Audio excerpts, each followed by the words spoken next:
El horror no siempre se esconde en callejones oscuros o edificios abandonados, a veces, vive en el departamento de al lado, escribe poesía y sonríe a los vecinos.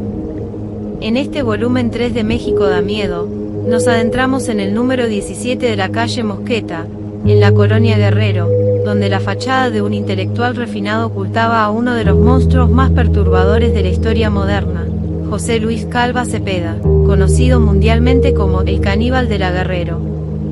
Lo que comenzó como la búsqueda de una mujer desaparecida, terminó en un hallazgo que dejó helados incluso a los peritos más experimentados, quienes al irrumpir en el domicilio de Calva Cepeda no solo encontraron rastros de sangre, sino una escena salida de una película de canibalismo real. La caída del poeta ocurrió el 8 de octubre de 2007.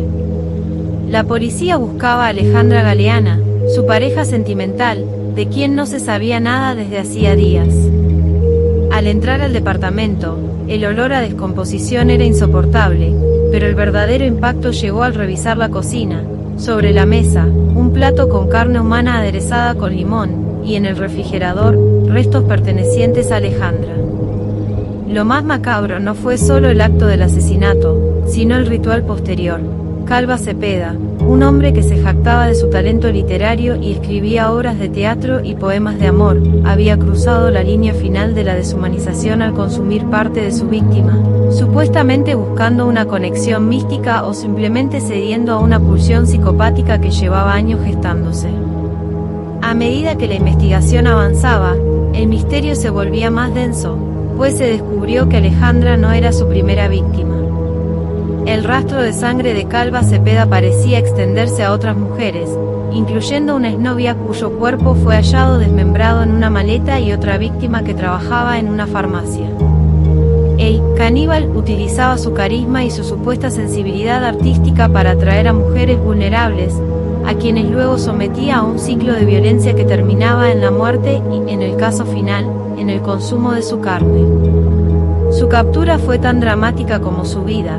Intentó escapar saltando desde un balcón, siendo atropellado en el proceso, lo que lo llevó al hospital antes de ser recluido en el reclusorio Oriente. Para entender el origen de la bestia, debemos descender al sótano de su memoria, donde se gestó un resentimiento que terminaría por devorarlo a él y a sus víctimas. La infancia de José Luis Calva Cepeda no fue solo difícil, fue un campo de entrenamiento para la psicopatía, marcado por un profundo odio hacia la figura materna y una serie de abusos que fracturaron su psique desde muy temprana edad. Tras la muerte de su padre cuando él tenía apenas 2 años, José Luis quedó bajo el cuidado de su madre, una mujer que, según los peritajes psicológicos y los propios escritos de Calva, lo sometía a constantes humillaciones y castigos físicos severos. Se dice que su madre solía decirle que él no debió nacer y lo obligaba a realizar tareas domésticas bajo un régimen de maltrato emocional extremo, lo que generó en él una visión distorsionada de la mujer, como un objeto de deseo, pero también como un enemigo al que debía someter para no ser sometido. El punto de quiebre más oscuro ocurrió a los 7 años, cuando José Luis fue víctima de un abuso sexual por parte de un adolescente cercano a su entorno. Este trauma, que nunca fue procesado ni denunciado, sembró en él una semilla de impotencia que, con los años, germinó en una necesidad obsesiva de control y dominación. Al crecer, Calva Cepeda intentó compensar su fragilidad interna construyendo una máscara de intelectual, poeta y seductor, pero detrás de sus versos románticos se escondía un hombre que veía en la carne de sus parejas la oportunidad de vengarse de los abusos de su niñez. Esta infancia traumática no justifica sus crímenes, pero explica por qué para el caníbal de la Guerrero, el acto de matar y consumir a sus víctimas no era solo hambre física, sino un intento desesperado y macabro de poseer por completo a la mujer, de absorber su esencia para que nunca pudiera abandonarlo ni humillarlo, como lo hizo su madre. Era, en sus propias palabras distorsionadas, una forma de amor absoluto que solo podía terminar en la mesa de su cocina. La obra literaria de José Luis Calva Cepeda no era un simple pasatiempo, era el mapa de ruta de su locura. Mientras el mundo veía en él a un bohemio que vendía sus textos en el Tianguis del Chopo o en cafés de la colonia Guerrero, él estaba escribiendo confesiones en tiempo real. Sus escritos, que incluían novelas, obras de teatro y poemas, funcionaban como una válvula de escape para sus fantasías más oscuras, donde la línea entre la ficción y el deseo criminal se borraba por completo. Su obra más famosa y perturbadora fue una novela titulada Instintos caníbales, la cual estaba escribiendo al momento de su captura. En la portada de su manuscrito, se podía ver la imagen de un hombre elegante, muy parecido a él, devorando la pierna de una mujer. Lo que más impactó a los investigadores fue encontrar que los pasajes de este libro describían con una precisión quirúrgica el desmembramiento de cuerpos, el olor de la carne quemada y la sensación de poder absoluto al consumir a otro ser humano. No era literatura de horror, era un manual de usuario de sus propios crímenes. Sus poemas también revelaban una mente obsesionada con la posesión total. En sus versos, Calva Cepeda mezclaba el amor romántico con metáforas de canibalismo y muerte.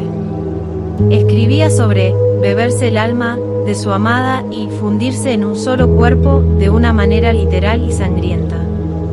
Para él, el acto de comerse a Alejandra Galeana era el clímax de su poesía.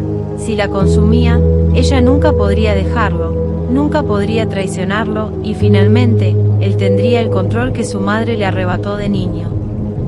Esta dualidad es lo que hace El caníbal de la Guerrero un caso único en la nota roja mexicana. No era un asesino impulsivo, sino un hombre que estetizó el horror. Sus libros y poemas eran el disfraz perfecto. La sociedad suele creer que alguien que aprecia el arte no puede ser un monstruo, pero José Luis utilizó la palabra escrita para seducir a sus víctimas y, al mismo tiempo, para celebrar sus atrocidades frente a las narices de todos. El rastro de sangre del poeta no comenzó ni terminó con Alejandra Galeana. Aunque ella fue el hallazgo que lo delató, encontrada en pedazos dentro de un closet, con una pierna en el refrigerador y trozos de su carne cocinados en una sartén, la investigación reveló un pasado aterrador. A José Luis Calva Cepeda se le vinculó con al menos otros dos crímenes brutales: el de Verónica Consuelo Martínez, una exnovia cuyo cuerpo desmembrado fue hallado en una maleta en Chimalhuacán en 2004, y el de una mujer conocida solo como La Jarocha, una trabajadora sexual que fue encontrada en condiciones similares en Tlatelolco. En todos los casos, el patrón era el mismo: mujeres que él seducía con su supuesta sensibilidad artística para luego someterlas a una violencia indescriptible, desmembrándolas como si fueran personajes de sus propios cuentos de terror. Sin embargo, el capítulo final de esta pesadilla fue tan perturbador como sus crímenes. El 11 de diciembre de 2007, apenas 2 meses después de su captura y antes de recibir una sentencia formal, Calva Cepeda fue hallado muerto en su celda del reclusorio Oriente. La versión oficial del gobierno fue suicidio por ahorcamiento usando un cinturón, pero el misterio rodea este hecho hasta el día de hoy. Su familia denunció que el cuerpo presentaba huellas de tortura y presunta violación. Además, surgió una pregunta lógica que las autoridades nunca respondieron del todo: ¿cómo es posible que un interno bajo vigilancia especial por riesgo de suicidio tuviera en su poder un cinturón, un objeto estrictamente prohibido en esa zona del penal? Los rumores en los pasillos de la cárcel no tardaron en aparecer. Se decía que el caníbal sabía demasiado o que su muerte fue un ajuste de cuentas orquestado por otros reos que no toleraban la naturaleza de sus crímenes. Su muerte cerró el caso legal, pero abrió una leyenda negra, la de un hombre que se llevó a la tumba el secreto de cuántas víctimas más hubo realmente y si, al final, fue él quien decidió poner punto final a su propia historia o si alguien más decidió que el poeta de la carne ya no debía seguir hablando. Con la muerte de José Luis Calva Cepeda, se cerró uno de los expedientes más macabros de la justicia mexicana, pero quedó abierta una herida que la colonia Guerrero difícilmente podrá olvidar. El poeta de la carne nos demostró que el mal no siempre tiene un rostro monstruoso, a veces se oculta detrás de versos románticos, una mirada intelectual y una sonrisa encantadora. Su historia es un recordatorio de que los monstruos no solo viven en los cuentos de terror o en hospitales abandonados, sino que pueden estar compartiendo el mismo rellano de la escalera, cocinando algo que nunca imaginarías en el departamento de al lado.